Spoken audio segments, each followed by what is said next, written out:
As always, I think we've not had any of the weeks till date, but I think this week we do have quite a lot of models getting released, right? And the biggest, obviously, which made news was Meta coming up with Llama 3.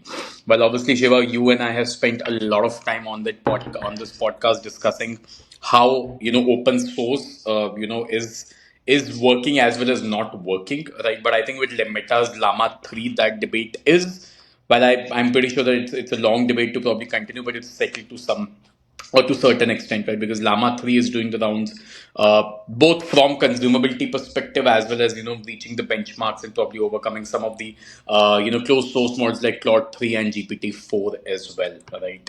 Just a brief introduction of what Llama has or Meta has done. They've released a suite of models under Llama 3, out of which more 80 billion and 70 billion parameters have been released. All right, I think the 400 billion parameter is what's in the offing.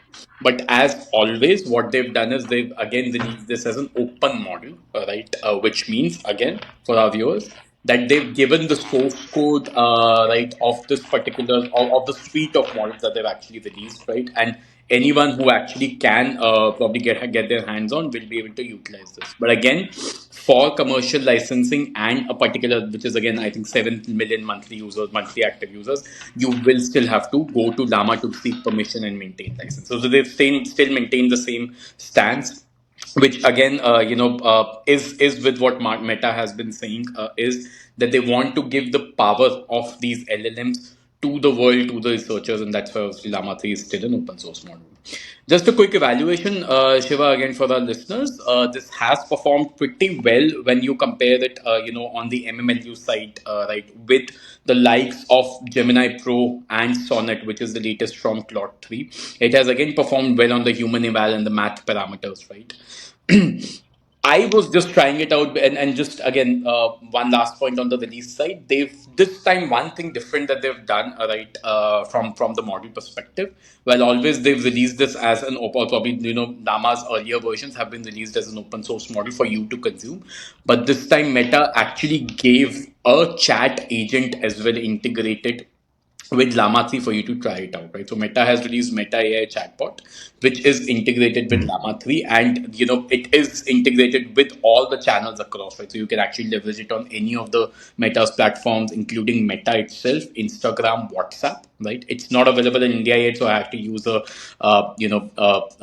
workaround to probably access it, sure, as always. But my observation right now is when I probably tried it out through Meta AI, it was mostly the search queries that it was responding to, right? It was able to probably give me responses, but it actually mostly brought or just summarized the search content that it was able to get on the internet. So through Meta AI, I did not find a lot of utilization for this, but yes, or probably from the consumability perspective, application consumability perspective, this definitely looks promising.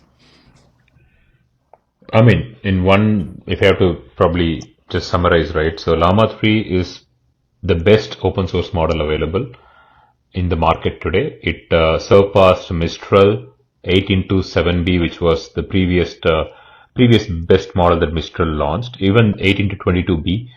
What's really surprising the AI community is how much power the Meta was able to pack in a very small model like Llama 3, even the 8 billion model for that reason, because it's performing as good as 3.5, GPT 3.5, which is a 175 billion parameter model, right? Compared to Llama 3, which is an 8 billion model. So what does it say? That people are getting better, companies are getting better in tuning the models really well with less number of parameters. So I think that's what's coming out. So hopefully, Sam Altman will not need 7 trillion in the future because the algorithm is probably getting better in the back end to fine tune these models or to even build these models on the first place, train these models. But that's what he So, said, yep. right, Shiva? He doesn't even care if they end up spending $50 billion if they are able to bring in AGI, right? Yeah, he's good at that. I mean, 9 years at Y Combinator, obviously he knows his playbook really well. So, yeah, he's good at that. Great, great. I Yeah. just one last update for again our listeners. This time, for the first time, Llama has focused on the context window expansion as well. While the earlier models, I think, were Yeah. 4K is the maximum that they had actually given. This time, they've given a 128K context window model as well. So Correct. yeah, so one from accuracy perspective, but even from data sharing perspective, etc., this model is much better than the previous versions. Correct.